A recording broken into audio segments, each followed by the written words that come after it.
Thank you guys so much for joining us today for the Medical Practice Marketing Workshop. My name is Sonda Yunus. I am the CEO of Leading Marketing Solutions, and we are a marketing agency that works with medical practices and other healthcare businesses. So if you would like to get more information about what we do, you can always visit us on our website at www.lms-plus.com. And let's go ahead and get started.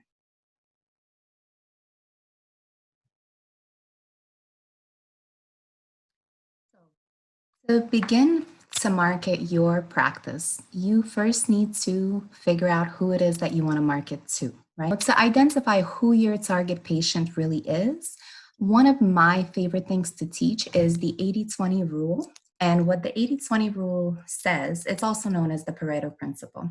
What it says is that 80% of your revenue is actually going to come from 20% of your patients. Right?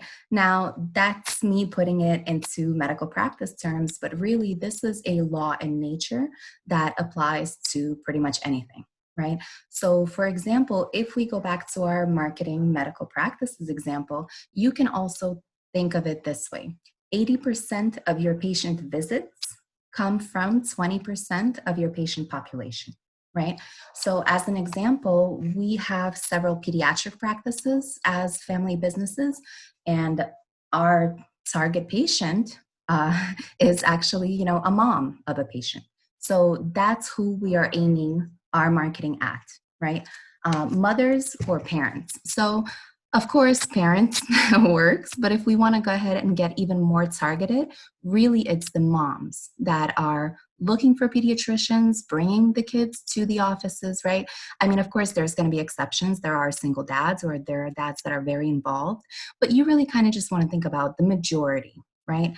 And so we want to start thinking about, okay, what is the ideal age range for a person that we want to market to as a pediatric practice?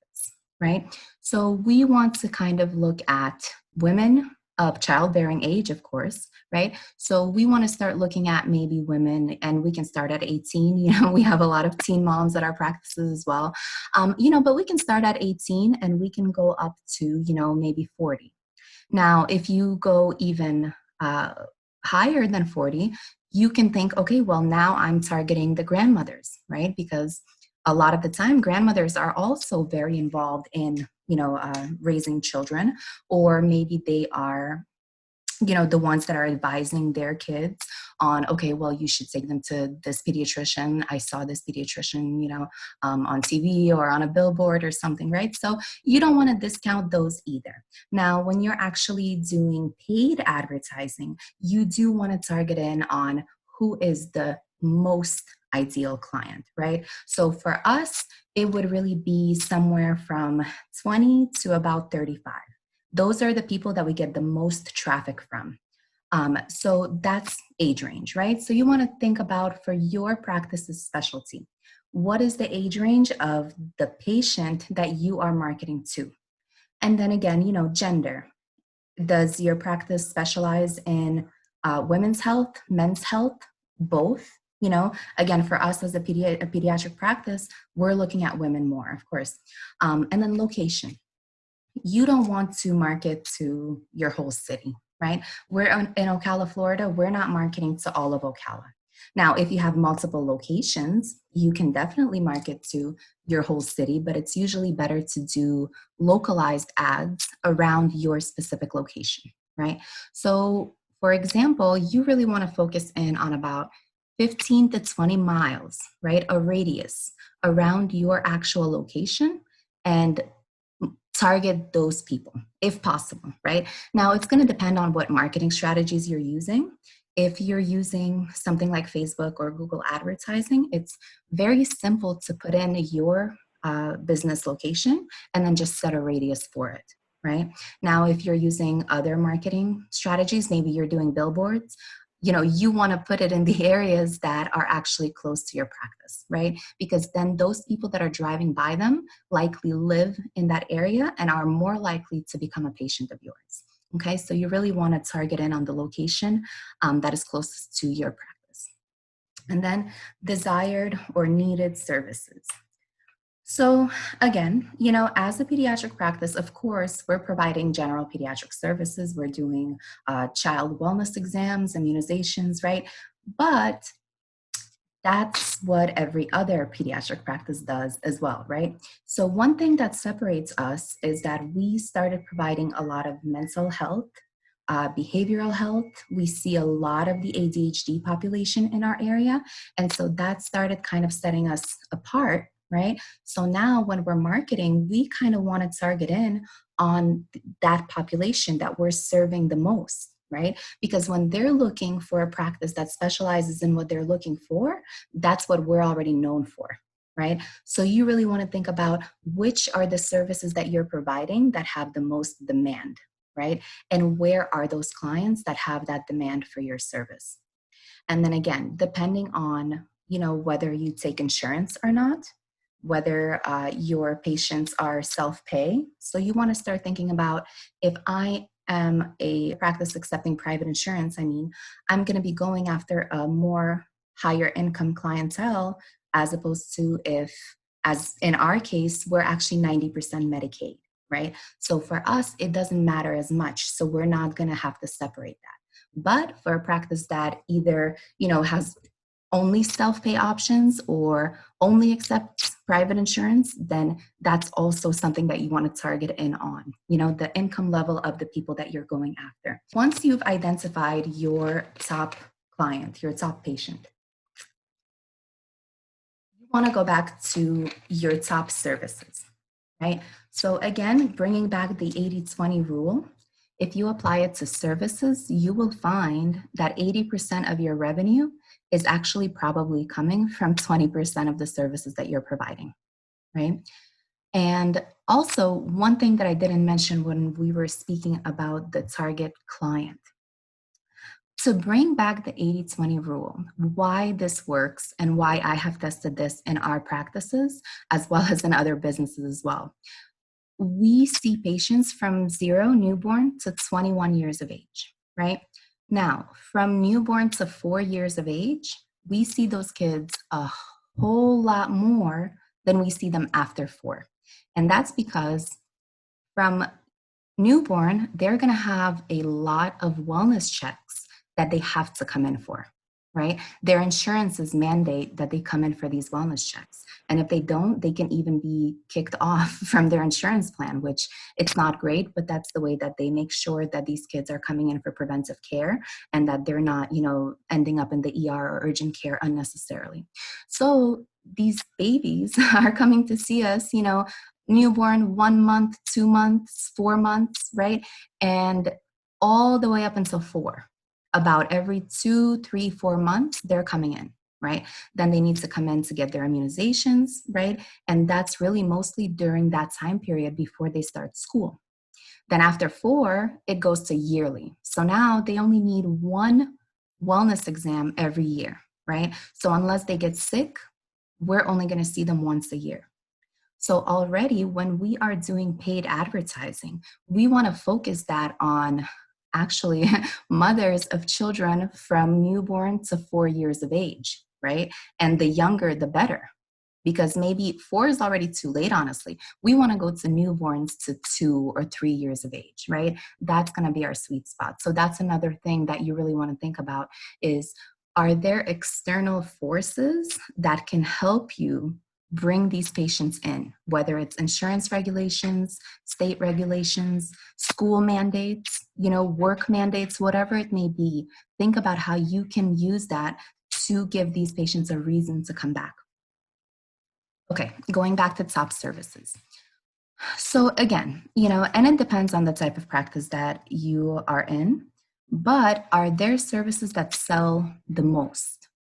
Are there services that patients come in for, and that's where you have the greatest demand, right? You want to think about that. Now, for us, again, we have a lot of mental health. We have a lot of ADHD. That's probably more than 50% of our visits, right?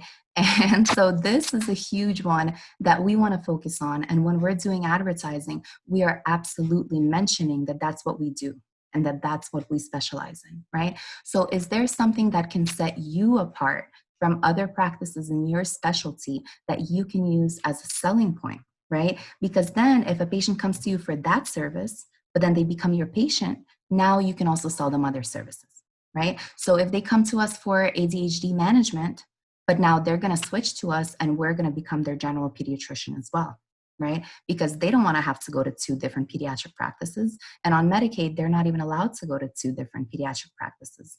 So that's just another way for you to think about the 80-20 rule. Think about how can you target in on the services that are the most in demand by your target audience, but also which ones are the most profitable for you. Are there services that maybe get reimbursed the same, but one of them has, takes longer time, takes more expertise, and maybe even has more liability? Then why offer that service? Why not just focus on the other one, right? Years ago, we used to offer circumcisions at our practices. And then, we realized that there is a lot of liability that comes with circumcisions. We actually have to pay higher malpractice for it to just offer that. And we were getting paid at that point because Medicaid started covering it. We were pretty much getting paid the same as we would for a regular office visit that lasts 15 minutes, as opposed to a circumcision, which can last anywhere from 30 minutes to an hour, depending on how it goes, right? And there's no risk. There's not as much risk, right? When we're just doing a regular office visit. So that's something that you want to really think about. Are there services that bring more risk and liability to you that you don't necessarily have to offer? Or are there other services that you can offer easier and that would bring you the same amount of money, the same amount of revenue, right? So you want to start thinking about that. And then which of your services can you scale the most? So as you start seeing more patients, are you going to be adding new providers every time? Are you going to be adding new nurses, new receptionists? Now, what is a way to scale, right? Scaling basically means that your business is growing without your expenses growing accordingly, right? So your revenue is growing a lot faster, but your expenses are kind of staying the same, right? So now one great example is telemedicine, right? Because with telemedicine, we can start offering a lot more visits to patients who don't want to come into the office. And now we're utilizing the providers who are maybe already at the practice, but they're in between patients. There can be no-shows or there can be just patients running behind. This could be a great way that they can actually see patients on telemedicine now, right? Or the more providers that you add for telemedicine, you don't need extra exam rooms. You don't need more space for them because they can actually do it from home, right? So that's just one example. Same, concept. We offer allergy testing and immunotherapy at our practices. In order for us to offer those services, we had to have a medical assistant go to Miami, get trained, right? We need to make sure that we're doing all the billing, that we are trained on doing the billing for allergy testing and immunotherapy. We have to order supplies, right? So now if we're seeing 2 patients a day, or if we're seeing 10 patients a day, aside from the supplies that we're using, that nurse is still there, that exam room is still being used. We still had to learn how to do the billing. We still had to train the nurse and send her to Miami, right? So wouldn't it make more sense for us to try to sell that service? Because we already have the expenses. So now let's try to optimize the revenue that we can get from those expenses, right? That's just another example. So now, identify your most effective marketing strategies. If you think about the same concept, 20% of your marketing strategies are actually generating 80% of your clients or your new patients, right?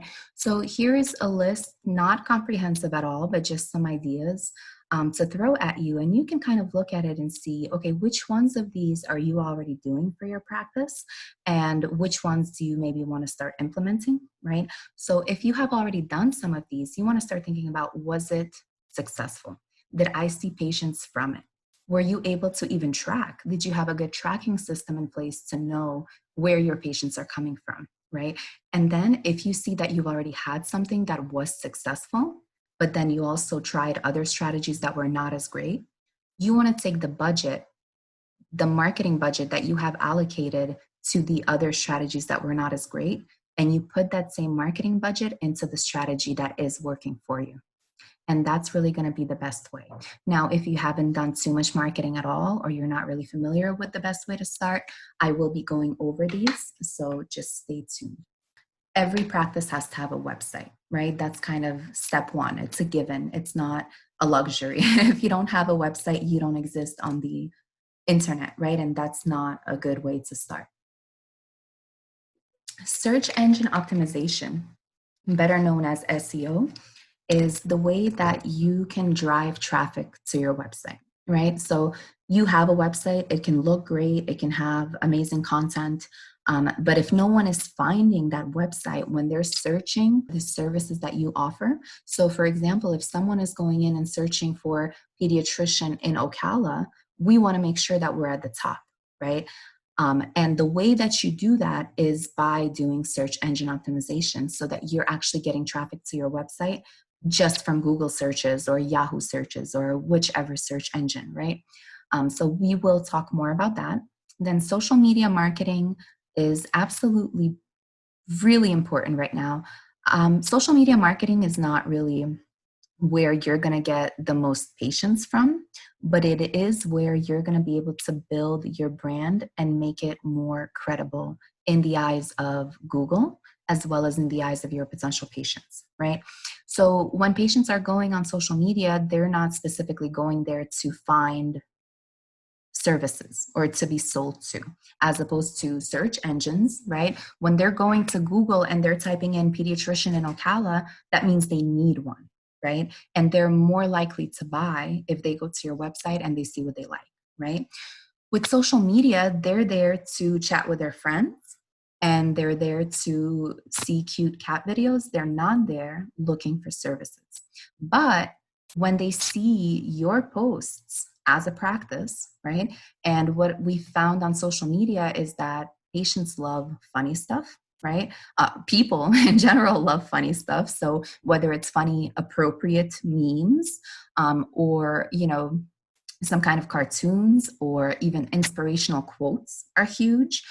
Videos are very big on social media. So, if you're posting consistently, people are going to start to notice it and people are going to share your posts. And when they share your posts, your practice's name is still there as the original poster, right? So this is great, pretty much free marketing for your practice. But more than anything, it's again, brand awareness, right? Because when people are searching for your practice, the social media platforms that you have are also going to pop up on Google, right? Or on whatever search engine. So that in itself is going to show, oh, hey, this practice actually has, 1,500, 2,500 likes. That means that they're established and that means that they're doing something right because people are actually liking their pages, right?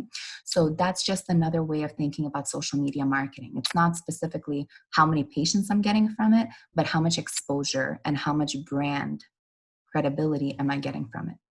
Now, social media is also another way to do paid ad campaigns. So for example, Facebook ads are huge. We get a lot of traffic from Facebook ads for different types of practices.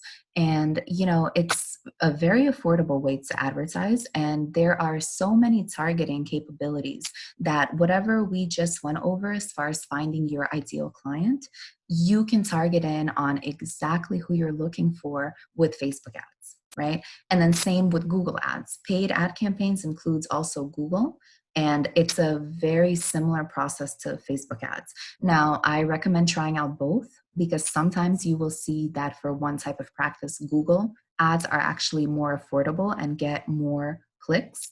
Or for some other ones, Facebook may be more affordable, have better click-through rates, have a lower cost per click. So you really want to try out. In marketing, everything is trial and error, right? Everything is split testing, trying out two different things with just one factor that's different, right? And seeing which one is better and then starting it all over again. Whether it's adjusting the text that you're using or the headline, or whether it's the image that you're using or the video, right? All of that matters. And then, of course, the audience. That's the most important thing. If you know who you're marketing to, your job is pretty much 80% done already. right? And then you just see what you're getting responses to and do more of that. That's pretty much it. So video marketing is blowing up. You should absolutely jump on this bandwagon because, videos are just the way of the future. Everyone is doing videos now. So blogging is still huge, but so is vlogging, right? Creating videos, posting them on YouTube, having a YouTube channel. You can even use both. You can create blog articles for your website, which is very important. We'll go into that. But then you can also create a short video, right? Just basically reiterating everything that's on your blog posts and then putting it up on your YouTube channel, right? That's huge because guess what? Not everyone learns from reading. Some people are visual learners, and a lot of people are now turning to YouTube to learn things, right? I have a brother that's in college, and instead of reading his classroom assignments and books, he goes to YouTube to learn this stuff and to finish the assignments himself. So just think about that. You absolutely want to use videos, and you absolutely want to have a YouTube channel. That's another great way to build exposure as well as to build credibility and position yourself as an expert, right? Now, those videos that you're creating, you're also going to be sharing on your social media platforms. That's another great way to share them. You're going to be putting them on your website, right? So the more places that you can have it, the more exposure you're getting, right? And since you're already doing the work, why not put it as many places as you can? So another thing that you can do with video marketing other than educational videos is you can ask your patients to do video testimonials. Those are really fun, and they get a lot better responses than just written testimonials on websites. So if you can get a few clips of maybe 3-4 patients just saying, hey, I've been going to this practice for so long, and this is the experience that I've had. Everyone's friendly. Everyone always treats me well. If you can get something like that and you put that on your website, that's going to look amazing, much stronger than just word testimonials, right? Another way that you can use video marketing for your practice is a virtual tour. You can have somebody come in and take, video of your waiting room, your exam rooms, without the patients, of course, and, your staff. So you definitely make sure no patients are in this video unless they have given you a media release, a signed media release. But I'm just saying that you want to show off your practice. So maybe you want to do it on a day when you're not working. You want to show off that your staff is friendly, so it's really just a way to be more personal. A lot of people will come to your website, but they will not necessarily stay. Now, if you show them, hey, we're people, we care about what we do, this is who we are, that's actually going to give them a stronger connection to you than a website that doesn't have a video, right? So that's another thing that you can consider. Now, text marketing, email marketing, this is really more, well, no, let me start with text marketing. Text marketing is more for your existing patients, right? So as a practice, you don't necessarily want to get new patients in all the time. I mean, yes, of course you do, but you also don't want to let go of the patients that you have already acquired, right? A lot of the time you can see a patient and then maybe they will not come for, another year or another year and a half. Some people only come in when, there's something urgent. Maybe they don't necessarily come in for the preventive visits or wellness checks, So we use text marketing to actually do text blasts, right? And to do something like we will have templates. We will isolate the people that we want to send these blasts to. So for example, patients and we work with our registry and our EMR. So for example, patients from 0 to 2 years of age that have not been seen in the last 6 months or so, as an example, right? Because we know that in that age range, they should be coming every 2-3 months. So if they haven't been here in 6 months, we want to reach out to them and we want to see if these are still patients of ours or if they have switched. Our templates actually, because we are Medicaid providers, we do something like your insurance plan requires that you come in for, regular wellness visits. It looks like you're due. Please call our office to schedule an appointment now, right? So something like that. And we have them differently for the different age ranges. But that's a great way to really get those patients that have not been in through the door. And anytime that we send out a text campaign, our phone starts ringing, right? And those patients say, we just got a text, we need to schedule an appointment. So that's just one example of how you can bring in older patients. Email marketing can be used in this same way as text marketing, but you also have an opportunity to get in some new patients from email marketing.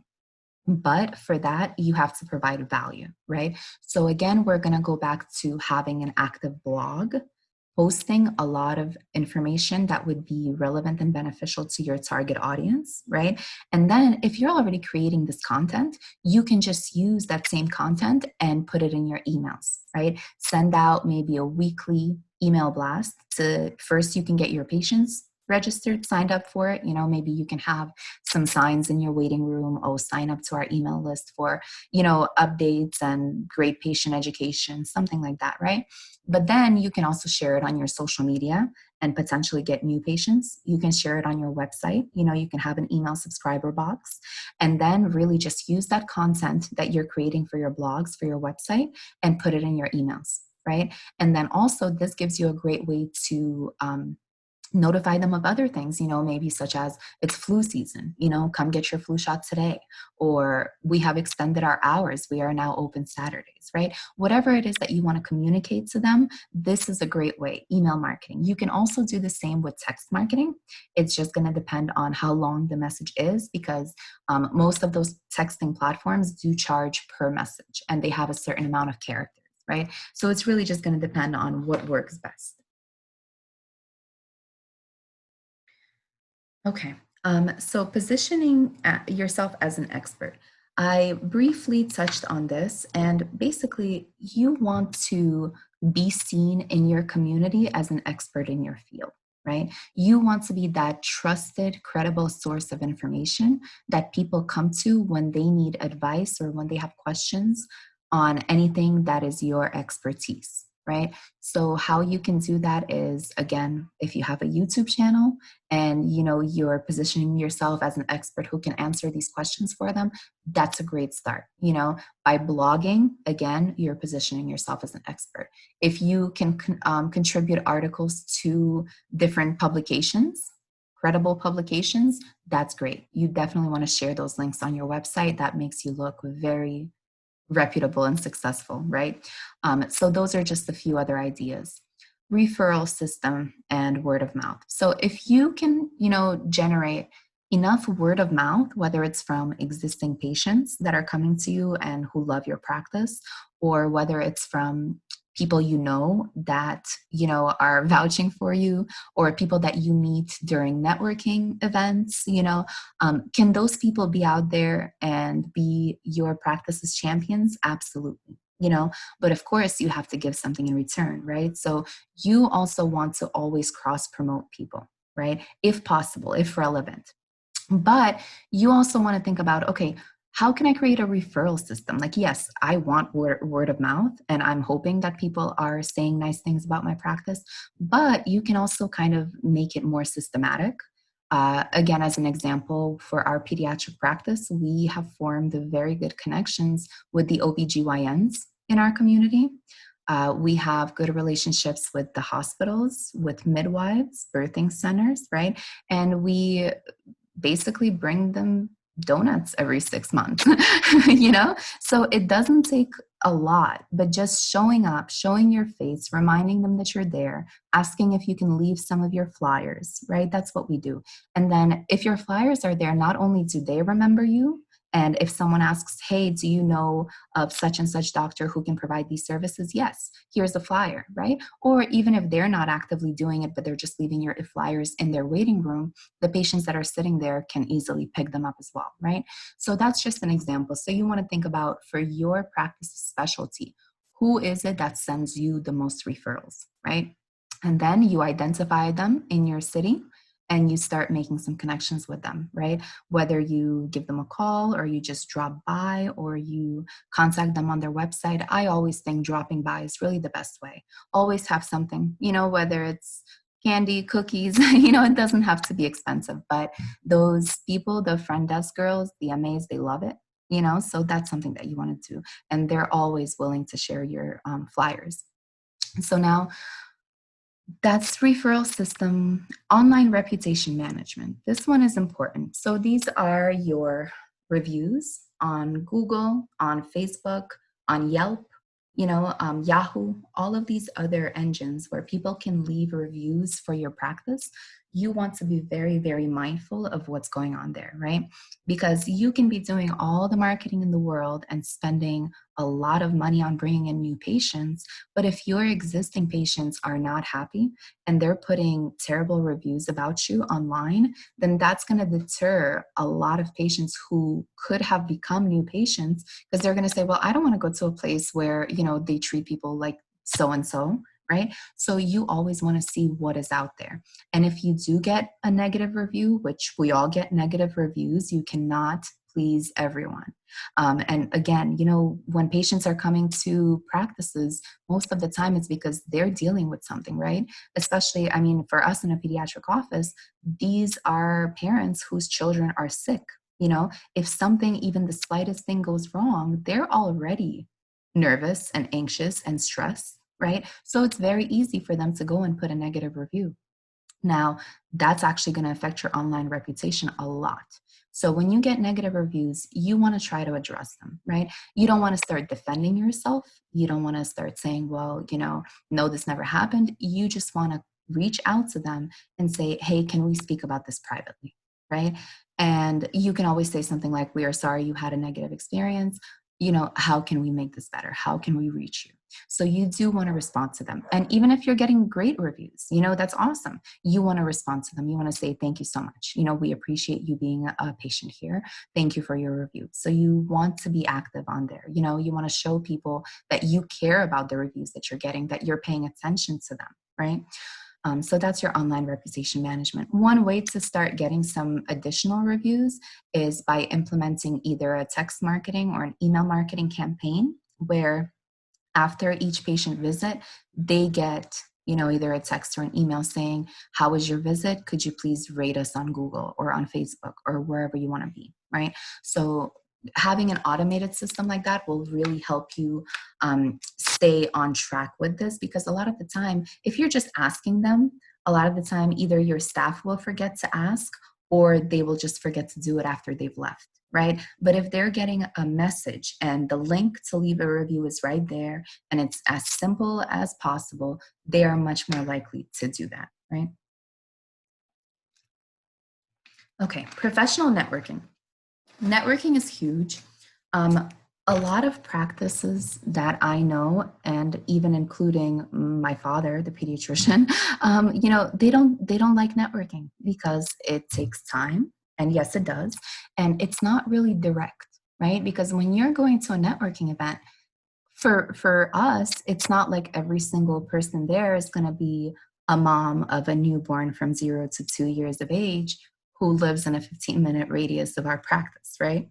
But networking is still very, very important, because no matter who it is that you meet, they have their own networks, right? So if I meet someone that's not my ideal client or patient, they can have a sister or a mom or a dad who does fit my ideal patient description, right? And this is another great way, is to start generating word of mouth. Even if the people that you meet at these networking events never become your patients, if they're out there, when someone's asking, hey, do you know of a pediatrician or of an OBGYN, they're going to say, yeah, I know a great one, because I see them at all these networking events and I see how they treat everyone. And I see, that they have some great reviews. So by networking, you're forming those alliances that are going to create your referral system and generate the word of mouth, right, that we all want. And then also one thing, I like to bring this example up. When you're networking, you don't want to think about your ideal client, right? You want to start thinking about who can refer to me the most, right? So for example, if I'm out networking and I meet a pediatric dentist, then that's going to give me a lot more patients, right? If I were to form a close relationship with this pediatric dentist, and now he sends me any patients that ask him for a pediatrician, and we send him any patients that ask us for a pediatric dentist, right? Now, this is going to be a long-term relationship where we're both growing, right? As opposed to if I met just one patient at an event, right? So you have to get out of that mentality of, ideal patient when networking, because you never know who you're going to meet who can send you even more than just one ideal patient, right? Now, radio ads have actually been surprisingly successful for practices. And this is not something that I even thought of last year. I always thought radio was overpriced.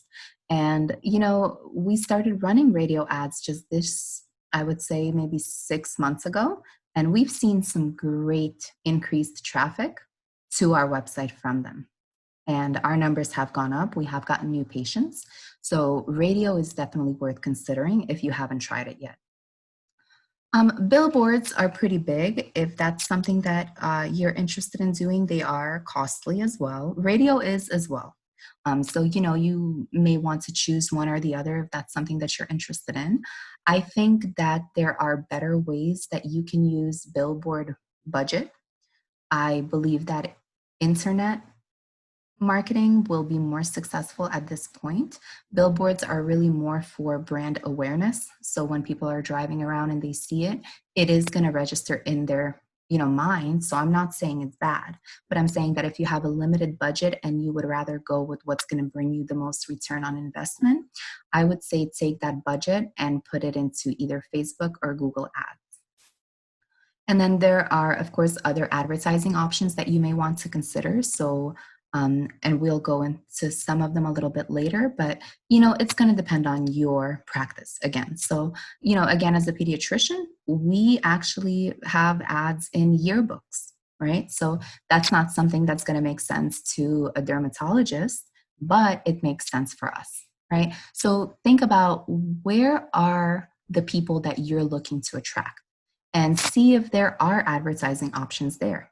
So your website is important because this is really the face of your business online, right? So when people are going to be coming to your website, whether it's through search engine optimization or whether it's because they saw your website, and now they're starting to look more into it, you definitely want to make sure that you have a professional appearance to your website, but also that you have the information that you need on there for it to be successful.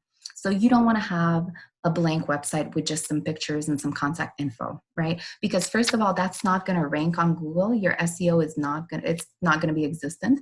And also it's not going to give your potential new patients a sense of confidence, right? You want to have as much quality information on there as you possibly can. So you want to go into, and we can just go here through the pages. So you're going to have a home page, right? This is your main page. This is where you want to get as much information on there, as many keywords, right? Whichever keywords it is that you are working to get ranked on Google. So for example, for us, pediatrician in Ocala, right? For you, your specialty in your town, those are the keywords that you want to be using on your homepage, right?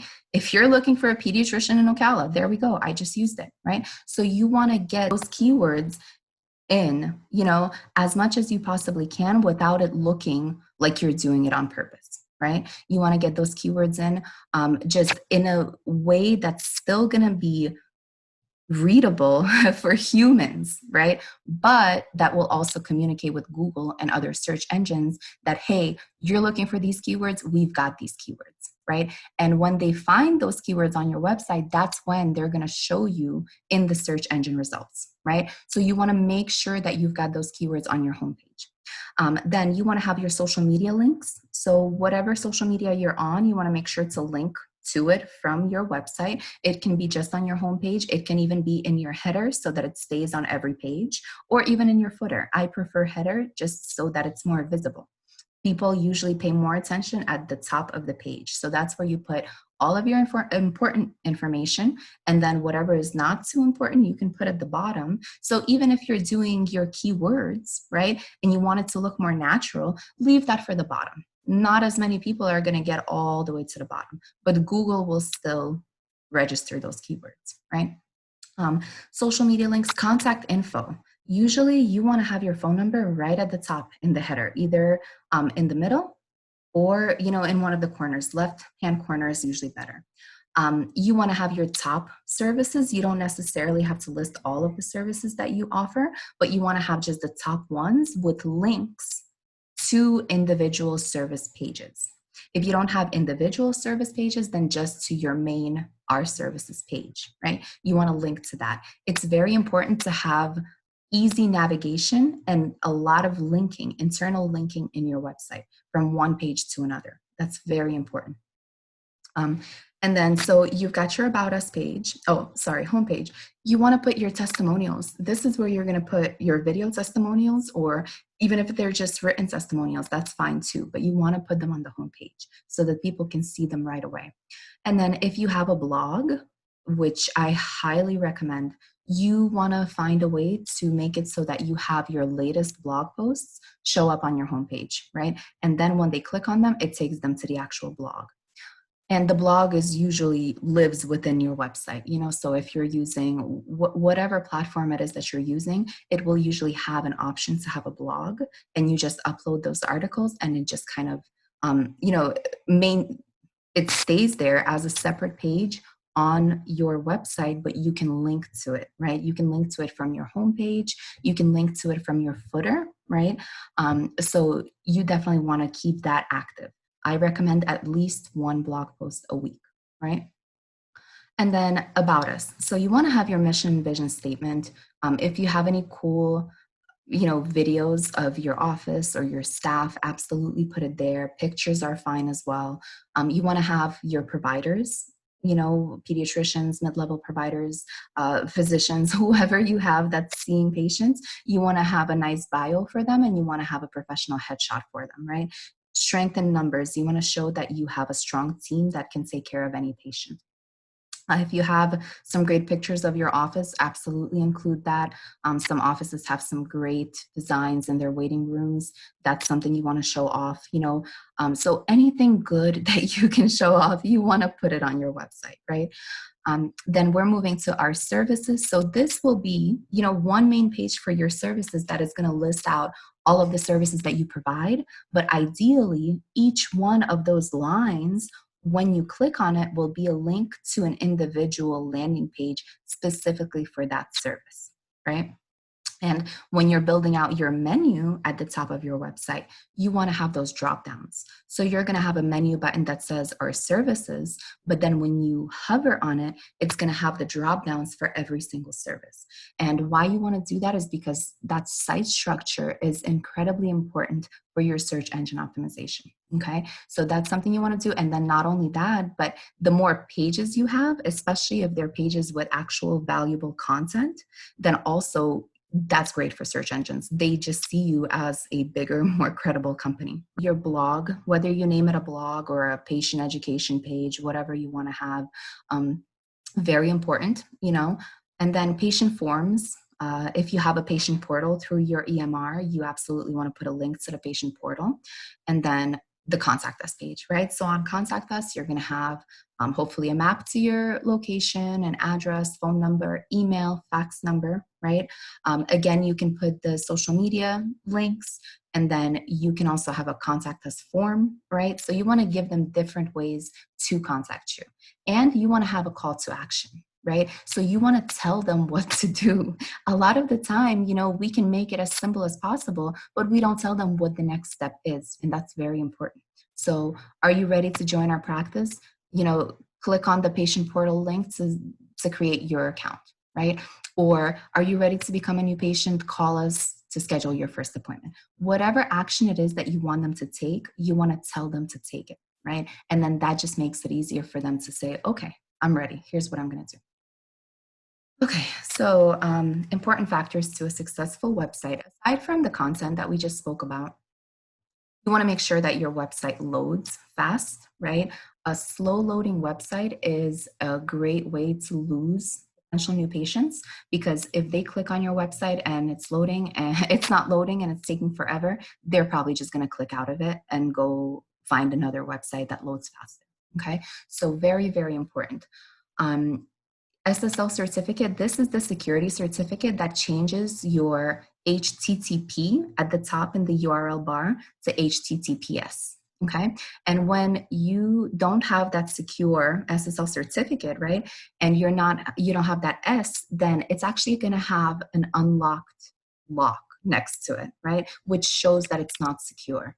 When you have HTTPS and it has a locked lock, that right there is a symbol that this website is secure, credible, and I can trust it. Okay. So this is an easy fix. Good page structure menu. This is what we spoke about just now, about having the different drop downs from your menu for the different categories and services that you're going to be speaking about, right? So for example, even on an About Us menu option, right, you're then going to have a drop down such as our office, our providers, our hours, right? And even though you can have one page that has all of that information, you also want to have separate landing pages for each one of those categories. Okay. So again, easy navigation. This comes from menu, and it also comes with, being able to click back or click forward or go exactly where you need to go, right? There's something called Breadcrumbs, which actually it's like little arrows. So for example, you go to our services, then it's going to show a little arrow to the category that you pick. So, maybe wellness services, and then another arrow to, let's say, pediatric or adult or whatever, right? So whatever they're clicking on at the top of the page, they can actually see exactly where they are, exactly which page they are. So that makes it easy for navigation. They can always click back to the category or click back to the main page, right? So this is another thing that's very important. And then, yeah, next steps are clearly defined. So this is what we just discussed.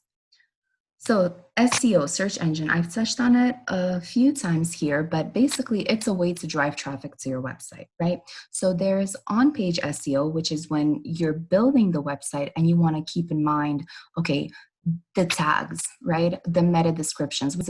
What is your page about, right? What is this specific landing page about? When somebody pulls up your website on Google or that page, what is the short description that shows up under the title, right? And that is the meta description. So all of this needs to be optimized for the specific keywords that you're looking to rank for on search engines, right? Then, for example, the image alt text. If you have any images, you want to make sure to enter the alt text, which is basically also, like a description of the image. Off-page SEO. So this is where it's not something that's done on your website, but where you're doing things that are driving traffic to your website from external sources, right?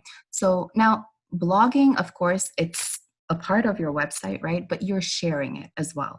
And so wherever it is that you're sharing these blogs, they will have, a link back to your website. So that's bringing people to your website, right? And the more content that you create, the better it is, because the more fresh content you have on your website, the better you look to search engines, because they know that your website is alive, right? They know that this is a business that's still creating content, that is an expert in their field, and who actually cares. It's not a business that closed down 2 years ago and they have never updated their website, So that's very important, is to keep creating that content, keep sharing the content as much as you possibly can. And then, inbound links is another thing. So inbound links, this is where other websites, hopefully reputable websites, are linking to you, right? So one way that you can create inbound links is to think about, okay, who are the organizations in my local community, or even they don't have to be necessarily local, but who, I can approach and say, hey, we have this article about so-and-so. I see that you share resources with your audience. Would you be open to sharing this article as well? Right? So now this other website is going to be posting your article with a link back to your website, right? That's another inbound link. That's very important. The more of these that you have, they're called backlinks, the better your score will be for SEO, right?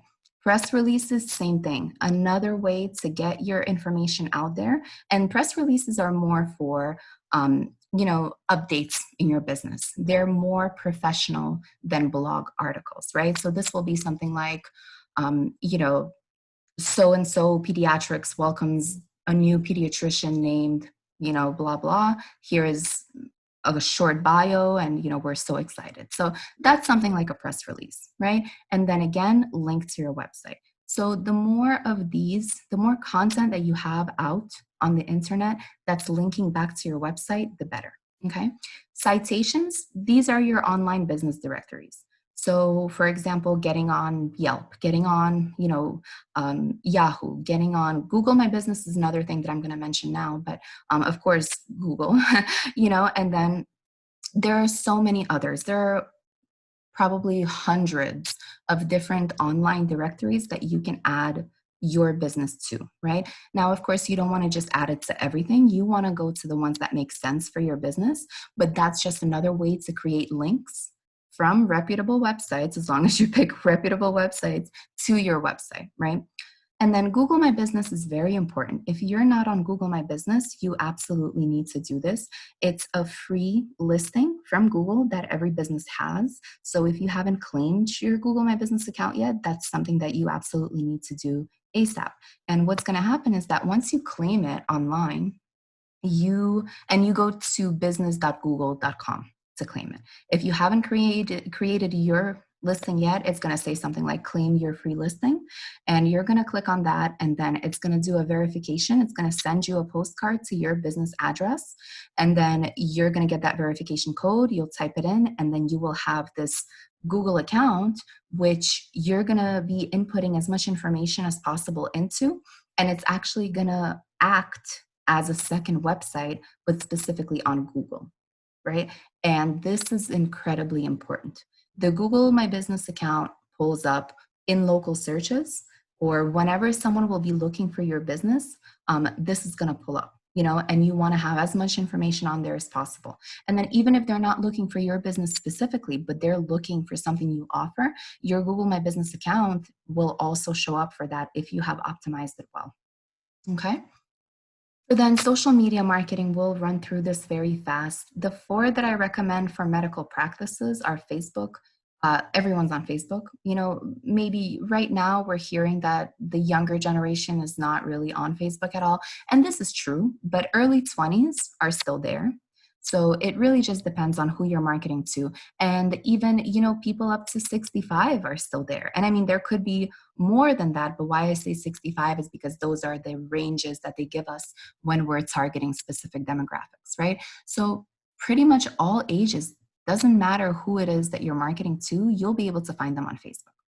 Instagram is a part of Facebook pretty much. It's owned by Facebook. And so they are also a good way to advertise. This one is actually more for a younger generation. So this is also something to consider. Instagram is huge on pictures. So if you have some great pictures that you take at your practice, or even if it's going to be just, branded content that you create, whether it's inspirational quotes or cartoons or whatever, this is a great way. And I mean, you would also want to use them on Facebook, but Instagram is specifically for pictures. Pinterest is big, especially if you market to women, because this is where women go for, life milestones. If they are pregnant, this is where they're going to go to start pinning things for their baby or for their baby shower. If they're getting married, this is where they're going to be pinning things for their bridal showers, right? So a lot of women are on Pinterest, and this is definitely something that you should consider if you have, if you market to women patients, especially. And then Google Plus, this is your Google My Business, right? So just as you create your account, you will want to think of Google Plus as a social media platform just like the others, right? Because you can post on there. You can post updates, you can post pictures, you can share events. So you definitely want to think about Google Plus as just another social media platform, and you want to be on it, okay? Paid online ad campaigns. So I have mentioned, Facebook ad campaigns have been incredibly successful for us. So have Google. Instagram, there are options to do the same kind of paid ads on Instagram, and there's actually less competition on Instagram. And then YouTube, so yes, you can create your own YouTube channel and videos, but you can also advertise on other YouTube videos that are relevant to your target audience, right? And these are going to be your pre-roll ads, the short ads that you see before you see a video, or the ones that are in the middle, right? So you can choose where it is that you want to be seen, which videos, when, for how long, right? So you want to consider YouTube as well. Video marketing, we spoke about this, so I'm going to go over it. Positioning yourself as an expert. So again, articles, videos that you can share, images, infographics, charts, diagrams, all of those are great. And they can be shared on your website. They can be shared on your blog, on your social media. And the point really is to get other people to share them, right? Because now you're the one that looks like an expert because other people are sharing the stuff that you're creating, right? And then again, contributing articles to credible publications. If you can write in magazines that are specifically for a specific audience, or if you're writing for, very prestigious medical publications, that's definitely going to position you as an expert. And you absolutely want to share this, right? You want to put those links on your website, on your LinkedIn profile, if you have one, which you should, wherever on social media, right? You want to share that because that gives you more and more credibility. Write a book, easier said than done, but for any writers out there, this is a great way to build credibility. And then public speaking engagements, right? So whether you're speaking at groups that are relevant to your patients, or you're speaking at chapter meetings, different associations, maybe your chamber of commerce, right? Wherever it is that you can get a speaking engagement, and if you are not afraid of public speaking, you should absolutely pursue this as a great marketing opportunity. Okay, networking we spoke about. One thing that I didn't mention was sponsor relevant events to present your business. So we do a lot of event marketing outside of COVID, and we do a lot of expos, networking events, and we always have sponsors or we have vendors, and we have had some amazing testimonials from the people that have participated in our events as sponsors or vendors, because they're able to make those personal connections with their target audience in a more informal setting, right? Where it's a fun networking event. And so it's a stronger connection than just someone landing on your website, right? So this is just another way for you to get in front of the people, and always think live connections will always be more successful and more profitable in the long run than online connections. Referral system we spoke about. Online reputation management we spoke about. So some other advertising options, I mentioned radio. There are still TV ads. A lot of people are watching streaming platforms, whether it's Hulu, Netflix, all of those other ones. There are also advertising opportunities on those, just like on YouTube. So you may want to consider that as opposed to TV. However, if your target audience is still in the age range that watches a lot of TV, then that could still be a good opportunity for you to advertise to them. Billboards, we spoke about, online publications, magazines that cater to your target audience, school yearbooks as an example for a pediatric practice, and then, of course, events, which we just mentioned. So I believe that's it. I apologize for being 10 minutes over. And this is our contact information. If you would like any more information, you are welcome to visit our website or email us, give us a call, and we can speak further.